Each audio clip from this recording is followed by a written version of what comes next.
Hello friends, welcome back to Aryadi recipes. നമുക്ക് നല്ല tasty ആയിട്ടുള്ള ചിക്കൻ ബിരിയാണി തയ്യാറാക്കിയെടുക്കാം. അതിനായിട്ട് ഞാൻ ബസ്മതി റൈസ് എടുത്തിട്ടുണ്ട്.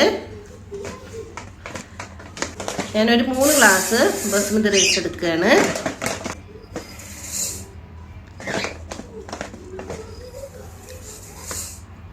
നമുക്ക് അല്പം വെള്ളം ഒഴിച്ച് കൊടുക്കാം. ഒന്നൊരു 15 മിനിറ്റ് കുതിർന്ന ശേഷം നല്ലോണം കഴുകി ഊറ്റി വെക്കാം. നമുക്ക് ചിക്കൻ ഒന്ന് മാരിനേറ്റ് ചെയ്തെടുക്കാം. അതിനായിട്ട് കഴുകി ഊറ്റി വെച്ച് ചിക്കൻ ഇട്ട് കൊടുത്തിട്ടുണ്ട്. അതിലേക്ക് അല്പം മഞ്ഞൾപ്പൊടി, ഒരു 1/2 സ്പൂണ് മുളക് പൊടി, ഒരു 1/2 സ്പൂണ് ചിക്കൻ മസാലപ്പൊടി ചേർക്കുകയാണ്. ഇനി നമുക്ക് ആവശ്യത്തിന് ഉപ്പ് ചേർത്ത് കൊടുക്കാം. ഇനി 1.5 സ്പൂണോളം തൈര് ചേർക്കുകയാണ്. ഇതൊന്നും തിരുമ്പി യോജിപ്പിക്കുകയാണ്. നമുക്കിതിൽ അല്പം ഇഞ്ചി, വെളുത്തുള്ളി, പച്ചമുളകിൻ്റെ ഒരു പേസ്റ്റും കൂടി അല്പം ചേർത്ത് കൊടുക്കാം. അതിനായി അല്പം വെളുത്തുള്ളി, ഒരു 10 വെളുത്തുള്ളികളുണ്ടാവും, ഒരു 5-6 പച്ചമുളക്, ഒരു വലിയ കഷ്ണം ഇഞ്ചി. നമുക്കിതൊന്ന് മിക്സിയിലൊന്ന് അരച്ചെടുക്കാം. നല്ലോണം അരച്ചെടുത്തിട്ടുണ്ട്.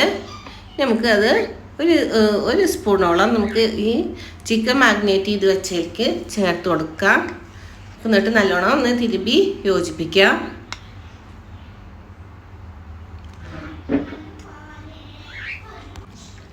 നല്ലോണം തിരുമ്പി യോജിപ്പിച്ചിട്ടുണ്ട്. ഇനി അല്പം നേരം നമുക്കൊന്ന് റെസ്റ്റ് ചെയ്യാൻ വയ്ക്കാം. അതിനുശേഷം നമുക്കൊന്ന് വറുത്തെടുക്കാം. ഒരു പാൻ അടുപ്പത്ത് വെച്ചിട്ടുണ്ട്. പാൻ ചൂടായിട്ടുണ്ട്. ഇനി അതിലേക്ക് അല്പം എണ്ണ ഒഴിച്ച് കൊടുക്കാം. വെളിച്ചെണ്ണയോ സൺഫ്ലവർ ഓയിലോ ഒഴിച്ച് കൊടുക്കാം. ഏതാ വേണ്ടതെന്ന് വെച്ചാൽ ഏതെങ്കിലും ഓയിൽ ഒഴിച്ച് കൊടുത്ത് നമുക്ക് ചിക്കൻ ഒന്ന് വറുത്തെടുക്കാം. ഒരു വശം ഒന്ന് കളർ മാറുമ്പോൾ നമുക്കൊന്ന് മറിച്ചിട്ട് കൊടുക്കാം. ഒരുപാട് നമ്മൾ മൊരിയണ്ട.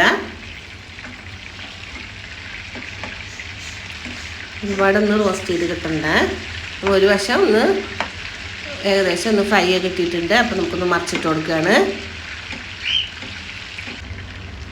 പിന്നെ നമ്മുടെ ചിക്കൻ റെഡി ആയിട്ടുണ്ട്. ഒന്ന് കോരി പാത്രത്തിലേക്ക് മാറ്റുകയാണ്.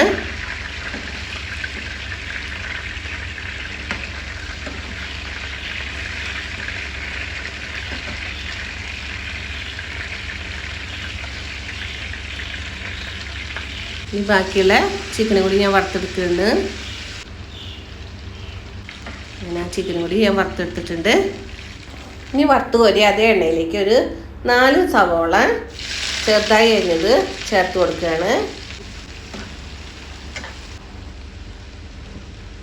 പിന്നെ ഒരു 1.5 സ്പൂണോളം ഇഞ്ചി, വെളുത്തുള്ളി, പച്ചമുളകും കൂടിയിട്ട് നേരത്തെ അരച്ചതിൻ്റെ പേസ്റ്റ് ബാക്കി കൂടി ചേർത്ത് കൊടുക്കുകയാണ്.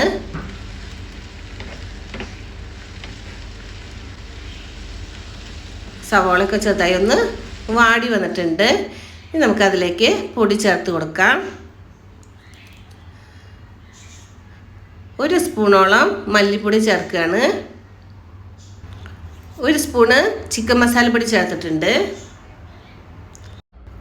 ഒരു 3/4 സ്പൂണോളം ഗരം മസാല പൊടിച്ചത്, ഒരു 1/2 സ്പൂണ് കുരുമുളക് പൊടി ചേർത്തിട്ടുണ്ട്. ഒന്ന് ഇളക്കി യോജിപ്പിക്കുകയാണ്. ഇനി അതിലേക്ക് അല്പം മഞ്ഞൾപ്പൊടിയും കൂടി ചേർത്ത് കൊടുക്കാം. ഒരു 1/4 സ്പൂണോളം മഞ്ഞൾപ്പൊടി ചേർത്ത് കൊടുത്തിട്ടുണ്ട്. 1 സ്പൂണ് നെയ്യും കൂടി ചേർക്കുകയാണ്. നമുക്ക് നല്ലോണം ഇളക്കി യോജിപ്പിക്കാം. പൊടിയൊക്കെ ഏകദേശം ഒന്ന് ചൂടായി കിട്ടിയിട്ടുണ്ട്. ഇനി അതിലേക്ക് ഒരു 2 തക്കാളി ചെറുതായി അരിഞ്ഞത് ചേർത്ത് കൊടുത്തിട്ടുണ്ട്. ഒരു വലിയ തക്കാളിയാണ്, 2 തക്കാളി എടുത്തിട്ടുണ്ട്. ഇനി നമുക്ക് ആവശ്യത്തിന് ഉപ്പ് ചേർത്ത് കൊടുക്കാം. ഇങ്ങനെ ഉപ്പ് ചേർത്ത് കൊടുത്തിട്ടുണ്ട്.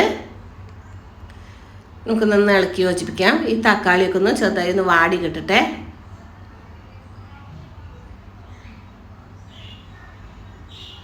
നമുക്ക് അതിലേക്ക് ഒന്ന് ചെറുതായി റോസ്റ്റ് ചെയ്ത് വെച്ച ചിക്കനും കൂടി ചേർത്ത് കൊടുക്കാം.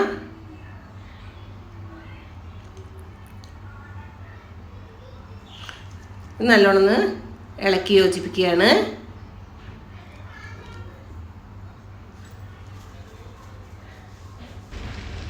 നമുക്ക് അതിലേക്ക് അല്പം ഒരു 1/2 ഗ്ലാസോളം ചൂടുവെള്ളം കൂടി ചേർത്ത് കൊടുക്കാം.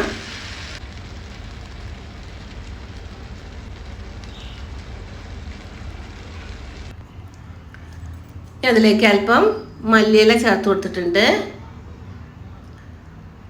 അല്പം പുതിനയില ഉണ്ടെങ്കിൽ അല്പം കൂടി ഇട്ട് കൊടുക്കാം. നല്ലോണം ഇളക്കി യോജിപ്പിച്ച് ചെറുതീയിൽ ഞാൻ അടച്ചു വെച്ചിട്ടുണ്ട്. ഇനി ഞാനൊരു പാൻ അടുപ്പത്ത് വെച്ചിട്ടുണ്ട്. അതിലേക്ക് ഒരു 2 ടീസ്പൂണോളം നെയ്യ് ഒഴിച്ച് കൊടുക്കുകയാണ്. ഇനി നമുക്കതിലേക്ക് അല്പം സ്പൈസസ് ചേർക്കാം. ഏലക്കായ, ഗ്രാമ്പു, കുരുമുളക്, തക്കോലം, കറുവപ്പട്ട, പിന്നെ ജാതിപത്രി ചേർത്തിട്ടുണ്ട്. അതുമാതിരി 2 രമ്പലയും കൂടി ചേർത്ത് കൊടുത്ത് നല്ലോണം ഇളക്കി യോജിപ്പിക്കുകയാണ്. ഇനി അതിലേക്ക് നമ്മൾ കഴുകി ഊറ്റി വെച്ച വെള്ളമൊക്കെ വാർന്ന് ഊറ്റി വെച്ച ബസ്മതി റൈസ് ചേർത്ത് കൊടുത്തിട്ടുണ്ട്. ഈ അരി ഒന്ന് ചെറുതായി ഒന്ന് ബലം കിട്ടുന്ന വരെ നമുക്ക് ഒരു 3 മിനിറ്റോളം ഇളക്കി കൊടുക്കാം. നമുക്ക് അതിലേക്ക് ഒരു 3 ഗ്ലാസ് അരിയാണ് ഞാൻ എടുത്തിരിക്കുന്നത്. അതിൻ്റെ ഇരട്ടി വെള്ളം എടുക്കാം. ഒരു 6 ഗ്ലാസ് വെള്ളം എടുത്തിട്ടുണ്ട്, ഒഴിച്ചു കൊടുത്തിട്ടുണ്ട്. ചൂടുവെള്ളം ഒഴിച്ചു കൊടുത്തിട്ടുണ്ട്. ഇനി അതിലേക്ക് അല്പം ചെറുനാരങ്ങ, ഒരു അരമുറി ചെറുനാരങ്ങ നീര് ഒഴിച്ചു കൊടുക്കുകയാണ്. നമുക്ക് ആവശ്യത്തിന് ഉപ്പും കൂടി ചേർത്ത് കൊടുക്കാം. നമുക്ക് ഉപ്പ് ഉണ്ടോയെന്ന് നോക്കാം, ടേസ്റ്റ് ചെയ്ത് നോക്കാം. ഇനി അതിലേക്ക് പുതിനയില, മല്ലിയില ചേർത്ത് കൊടുക്കാം. നമുക്കൊന്ന് അടച്ച് വേവിക്കാം. ഇനി ഒരു പാൻ അടുപ്പത്ത് വെച്ചിട്ടുണ്ട്. അതിലേക്ക് അല്പം നെയ്യ് ഒഴിച്ച് കൊടുത്തിട്ടുണ്ട്. ഇനി അതിലേക്ക് സവോള ചെറുതായി അരിഞ്ഞത് ഇട്ട് കൊടുത്തിട്ടുണ്ട്. സവോളയൊക്കെ ഒന്ന് വാടി വറ്റി നമുക്കൊന്ന് ഗാർണിഷ് ചെയ്യാനാണ്. സവോള വാടി വന്നിട്ടുണ്ട്. ഇനി അതിലേക്ക് അല്പം കാഷ്നട്ട്, കിസ്മിസും കൂടി ചേർത്ത് കൊടുക്കാം. നല്ലോണം ഇളക്കി യോജിപ്പിക്കുകയാണ്. അങ്ങനെ നമ്മൾ സവോള, അണ്ടിപ്പരിപ്പ്, മുന്തിരിങ്ങ വറുത്ത് കോരിയിട്ടുണ്ട്. അങ്ങനെ നമ്മുടെ ബിരിയാണി റൈസ് റെഡി ആയിട്ടുണ്ട്. നമുക്ക് ബിരിയാണി സെറ്റാക്കി എടുക്കാം. അതിനായിട്ട് ഞാൻ ഒരു നമ്മൾ നേരത്തെ റോസ്റ്റ് ചെയ്ത് വെച്ച ചിക്കൻ്റെ പാനൊന്ന് ചൂടാവാൻ വെച്ചിട്ടുണ്ട്. സ്ലിമ്മിൽ വെച്ചിട്ടുണ്ട്. ഇനി അതിലേക്ക് പുതിനയില, മല്ലിയില ചേർത്ത് കൊടുത്തിട്ടുണ്ട്. നമുക്കതിലേക്ക് ബിരിയാണി റൈസ് മുകളിലൂടെ ഇട്ട് കൊടുക്കാം.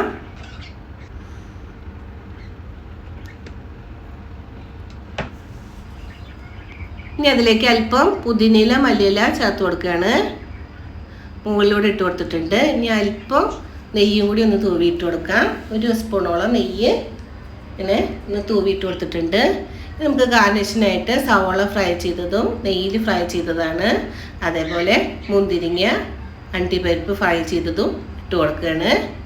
നമുക്ക് അലുമിനിയം ഫോയിൽ ഉണ്ടെങ്കിൽ ഒന്ന് കവർ ചെയ്ത് ചെറുതീയിൽ ഒരു 2-3 മിനിറ്റ് ഒന്ന് ആവി കയറ്റാം, അടച്ച് ആവി കയറ്റാം. അപ്പം നമ്മുടെ നല്ല ടേസ്റ്റി ആയിട്ടുള്ള ദം ബിരിയാണി റെഡിയാവും. അങ്ങനെ നമ്മളെ ടേസ്റ്റി ആയിട്ടുള്ള ചിക്കൻ ബിരിയാണി റെഡി ആയിട്ടുണ്ട്. അപ്പോൾ എല്ലാവരും ഉണ്ടാക്കി നോക്കുക. അതേപോലെ തന്നെ എൻ്റെ ചാനൽ ആദ്യമായി കാണുന്നവരൊന്ന് സബ്സ്ക്രൈബ് ചെയ്ത് ഒന്ന് സപ്പോർട്ട് ചെയ്യാം. അതേമാതിരി എല്ലാവരും ഒന്ന് ലൈക്ക് ചെയ്യാനും ഇഷ്ടപ്പെട്ടാൽ ഷെയർ ചെയ്യാനും മറക്കരുത്. നിങ്ങളുടെ കമൻസുകൾ അറിയിക്കുക. നെക്സ്റ്റ് വീഡിയോയിലൂടെ കാണാം. Thanks for watching. ബൈ.